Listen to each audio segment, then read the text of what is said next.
امام اعظم ابو حنیفہ رحمتullah علیہ عالم، حقوق العباد کا چھوٹی چھوٹی، آپ کے شاگردوں میں سے کسی کے چہرے پر شکن آتا تو 20 بار پوچھتے کوئی پریشانی ہے میرے بیٹے کو، کیا ہو گیا؟ ساری زندگی سایہ دار شجر کی طرح گزاری، ساری زندگی شاگردوں پر مریدوں پر محبت کا سائبان رہا، ٹھنڈی چھاؤں رہی امام صاحب کی۔ امام اعظم ابو حنیفہ رحمتullah تعالی علیہ گلی سے گزر رہے تھے، لکڑی کے جوتے پہنا کرتے تھے، کھڑاؤں۔ ایک نوجوان بچے کے پیر پہ پیر آ گیا تو کہنے لگا امام اللہ سے ڈر جا۔ یہ لفظ گئے تو امام صاحب کی چیخ ہی نکل گئی، کئی گھنٹے بے ہوش رہے۔ لوگوں نے کہا حضور کیا ہوا؟ فرمانے لگے تم نے سنا نہیں، چھوٹے چھوٹے جوان بھی کہتے ہیں کہ ابو حنیفہ اللہ سے نہیں ڈرتا، اللہ کی مخلوق کہتی ہے نہیں ڈرتا۔ اگر یہ کہہ رہے ہیں تو میرا کیا بنے گا؟ کئی دن روتے گزر گئے، لوگ اس بچے کو لائے، آگے کہنے لگا حضور آپ تو پریشان ہو گئے، میں نے تو محاورتاً کہا تھا، محاورتاً کہا تھا کہ آپ اللہ سے نہیں ڈرتے۔ فرمانے لگے بیٹے مجھے محاوروں کا نہیں پتا، جب رب کے خوف کا نام آتا ہے تو جملے سیدھے میرے دل سے جا کے ٹکراتے، سیدھے دل سے جا کے ٹکراتے۔ گلی سے گزر رہے، لکڑی کے جوتے پہنے، کھڑاؤں، بارش ہے، کیچڑ ہے، ایک دیوار کے قریب سے گزرے تو تھوڑا سا کیچڑ اڑ کے نا تو دیوار پہ پڑ گیا۔ یہاں ٹرالی والا ساری دیوار توڑ جاتا ہے اور کہتا ہے چلو میں نے کون سا جان بوجھ کے کیا ہے۔ یہاں لوگوں کا گھر توڑ جاتے ہیں، کہتے ہیں چلو بتاؤ کتنا خرچہ آیا تھا۔ فوری طور پہ لوگ ماننے کو تیار ہی نہیں۔ امام صاحب کے پیروں سے یہ باریکی سمجھے، یہ حقوق العباد کا مسئلہ ہے۔ جو جاننے والے ہوتے تھے ان کا یہ طرز زندگی تھا۔ کیچڑ اڑا پیروں سے اور ایک آدمی کی دیوار پہ پڑ گیا۔ امام صاحب کھڑے ہیں، سوچ رہے کروں تو کیا کروں۔ شاگرد ساتھ ہے، حضرت جی کیا پریشانی ہے؟ آپ فرمانے لگے میں نے اس کی دیوار گندی کر دی ہے، صاف نہ کروں تو بھی ظلم ہے، اور اگر صاف کروں تو دیوار کچی ہے، جب صاف کروں گا تو کچھ مٹی اتر جائے گی تو کسی کے گھر کی مٹی اتارنا یہ بھی ظلم ہے۔ اب میں دو پریشانیوں میں الجھ گیا ہوں، کدھر جاؤں؟ کہا حضرت جی پھر؟ فرمایا اس کے دروازے پہ دستک دو۔ دروازے پہ دستک دی تو جو بندہ باہر آیا وہ مجوسی تھا، آگ کی پوجا کرنے والا تھا۔ امام صاحب کہنے لگے مجھے جانتے ہو؟ کہنے لگے حضور سارا کوفہ جانتا ہے، سارا بغداد جانتا ہے، ساری دنیا جانتی ہے آپ مسلمانوں کے امام ہیں، لوگ جانتے۔ آپ نے فرمایا یار مجھ سے غلطی ہو گئی ہے۔ وہ کیا؟ آپ فرمانے لگے میں اپنے انداز میں گزر رہا تھا، بوڑھا آدمی ہوں، خیال نہیں آیا، تھوڑا کیچڑ اڑ کے تیری دیوار پہ لگ گیا ہے۔ میرے بھائی یہ کوئی فرشتے تھوڑی تھے، یہی زمین پہ بسنے والے لوگ تھے، احتیاط والے لوگ تھے۔ ہم لوگوں نے پتہ نہیں اپنا مزاج اتنا سخت کیوں بنا لیا ہے، کتنے لوگوں کو لتاڑ کے، کتنی پگڑیاں اچھال کے، کتنے حقوق العباد ضائع کر کے بھی ہم اسی طرح کے مطمئن ہیں۔ کہاں سے تسلی لاتے ہیں ہم؟ کہاں سے اپنے آپ کو ٹھنڈک دیتے ہیں؟ کیسے اپنے آپ کو ہم سکون دے لیتے ہیں کسی کو تکلیف دے کے؟ کس طرح سکون کی نیند آتی ہے جب کوئی پریشان ہوتا؟ کیوں ہمارا دل پتھر ہو گیا؟ اعلیٰ حضرت فرمایا کرتے تھے جا کسی سے جا کے علاج کرا، تیرے سینے میں جو دل دھڑک رہا ہے وہ سخت ہو گیا، جا کسی سے جا کے اس کی دوائی کھا، تجھے خیال ہی نہیں آتا تڑپتے لوگوں کو دیکھ کر، جا کے علاج کرا، اگر ایسے ہی مر گیا تو حالات تیرے حق میں اچھے نہیں ہوں گے۔ حضرت امام صاحب تڑپ رہے ہیں اور اس شخص کے سامنے آہوزاری کر رہے ہیں جو مجوسی بھی ہے، غریب بھی ہے، کچے گھر میں رہتا ہے۔ فرمایا یار بتاؤ کیا کروں؟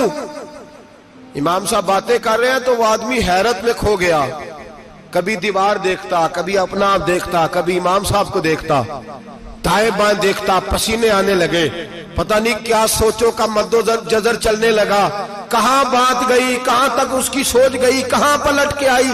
کہنے لگا امام صاحب میں تو چوک میں رہتا ہوں، روزانہ پتہ نہیں کتنی گاڑیاں مٹی برسا جاتی ہیں، کبھی کوئی نہیں آیا، آپ کو کیا ہوا؟ آپ فرمانے لگے مجھے کسی کا نہیں پتا، مجھے تو میں نے جو قرآن حدیث پڑھا ہے مجھے تو ڈر آ رہا ہے، مجھے بتا تو معافی دیتا ہے کہ نہیں، تیری دیوار صاف ہوگی کہ نہیں؟ کہنے لگا حضور دیوار کو چھوڑے، پہلے کلمہ پڑھائے، میرا دل تو صاف کر دے۔ کہنے لگا اتنا میٹھا دین، اتنا پیارا دین، اتنا خوبصورت دین کہ غریب کی دیوار پر کیچڑ لگ جائے اور آپ کو اتنی تکلیف ہو، میں اس دین سے دور کیوں ہوں؟ یہاں روز یورپ کہتا ہے کہ مسلمان جھوٹی شادیاں کرتے ہیں، دنگا فساد کرتے ہیں، نیشنلٹی لینے کے لیے جھوٹ بولتے ہیں، جانے کس کس قسم کے لوگ پاپڑ بیلتے ہیں، کس طرح اپنا ایمان بیچتے ہیں، کیا انداز ہم اختیار کرتے ہیں۔ ہمارے کردار نے لوگوں کو مذہب اور دین کا باغی بنا دیا. ہمارے بزرگوں کا طریقہ یہ تھا کہ چھوٹی چھوٹی باتوں کا خیال کرتے, چھوٹی چھوٹی باتوں کا. بہت بڑے عالم تھے, یہ ساری نیکیاں تو ان کی سماجی تھی, فلاحی تھی, ان کی معاشرت کی نیکیاں تھی, دنیا داری. لیکن جو ان کا باقی کا معاملہ تھا, 4 لوگ ایسے ہیں جو ہمیشہ قرآن پاک ایک رات میں پڑھا کرتے تھے. ان میں پہلا نام حضرت عثمان غنی کا ہے, پورا قرآن پاک. دوسرا مولا علی شیر خدا کا ہے. تیسرا حضرت سعید بن جبیر کا ہے. چوتھے امام اعظم ابو حنیفہ ہیں جو ایک رات میں پورا قرآن پاک پڑھ دیا کرتے ہیں. جس جگہ امام اعظم کی قبر بنی ہوئی ہے نا, اعظمیہ ایک محلہ ہے بغداد کا, اس کا نام ہی اعظمیہ, امام صاحب کے نام, جہاں قبر بنی ہوئی ہے, وہاں بیٹھ کے امام اعظم ابو حنیفہ نے 60 مرتبہ قرآن پاک ختم کیا. خود پڑھا, خود فرمایا یہاں میں نے دفن ہونا. اس جگہ 60 قرآن پاک پڑھے. رمضان کا مہینہ آتا تھا تو امام صاحب ایک قرآن پاک دن میں پڑھتے تھے, ایک رات کو پڑھا کرتے تھے, ایک قرآن پاک سنایا کرتے. امام صاحب رحمت اللہ علیہ ساری رات نفل پڑھتے.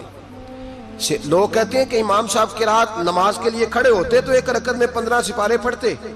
تو لوگ کہتے تھے یہ ابو حنیفہ نہیں, یہ تو کسی نے پلر کھڑا کر دیا, یہ تو کوئی ستون ہے, رکوع ہی نہیں کرتا, پورے 15 سپارے. یہاں تو ابھی تراویح آئیں گی, لوگ پہلے سے کہنے لگ گئے بڑی گرمیوں کے روزے ہیں, بڑی گرمیوں کے روزے ہیں. اور آ تو لینے دے بھائی, پہنچ تو لینے دے رمضان شریف کو. اللہ بڑا مہربان ہے, ہر چیز کو بدلنے پہ قادر ہے. پہلے سے لوگ تیاری کر رہے ہیں, مسجدیں ڈھونڈیں گے جائے اسی اچھا ہو, قرآن جلدی پڑھا جائے, ڈھونڈ کے.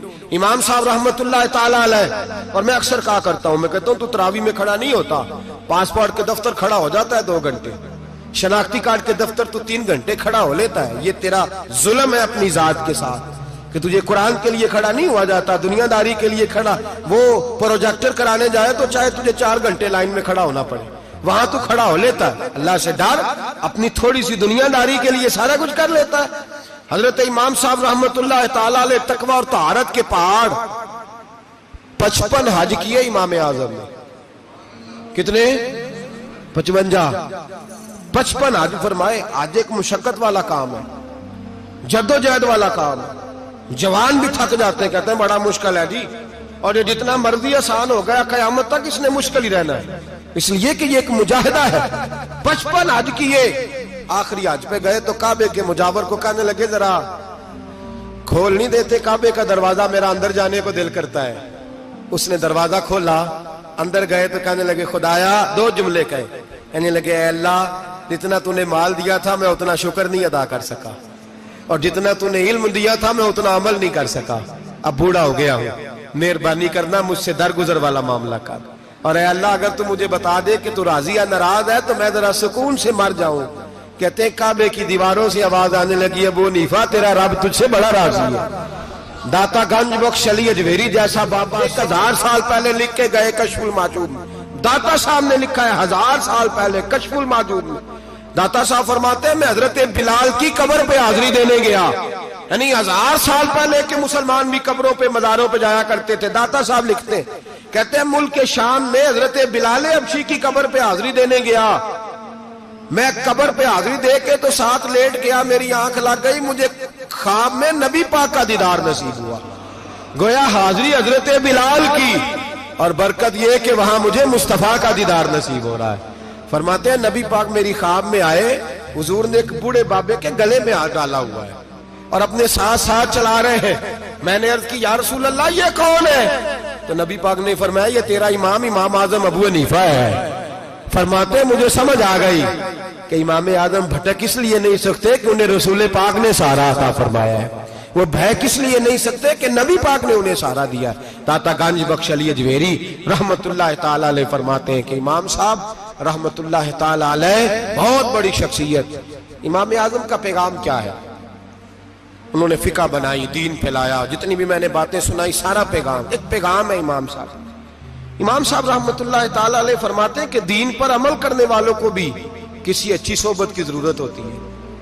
عمل کرنے والے کو آپ فرماتے ہیں کئی دفعہ عمل کرنے والے کا عمل بھی ٹوٹ جاتا ہے, استقامت نہیں رہتی. فرماتے ہیں اچھی صحبتیں تلاش کرو, ان کے پاس بیٹھا کرو, ورنہ ہو سکتا ہے جو عمل تم کر رہے ہو اس میں کمی آ جائے. جتنا نیک لوگوں سے رابطہ زیادہ رہتا ہے انسان کا دین پر عمل زیادہ رہتا ہے, جتنا نیک لوگوں سے پیچھے ہٹتا ہے اتنا دین سے آپ فرمایا کرتے تھے اگر 2 سال نہ ہوتے جو میں نے امام جعفر صادق کی صحبت میں گزارے تو ابو حنیفہ ہلاک ہو جاتا۔ اپنے آپ کو رب کریم کے بندوں کے ساتھ لگا کے رکھیں، جوڑ کے رکھیں۔ اگر ہمارا رب کریم کے بندوں سے رشتہ رہے گا تو قرآن و سنت سے رشتہ رہے گا۔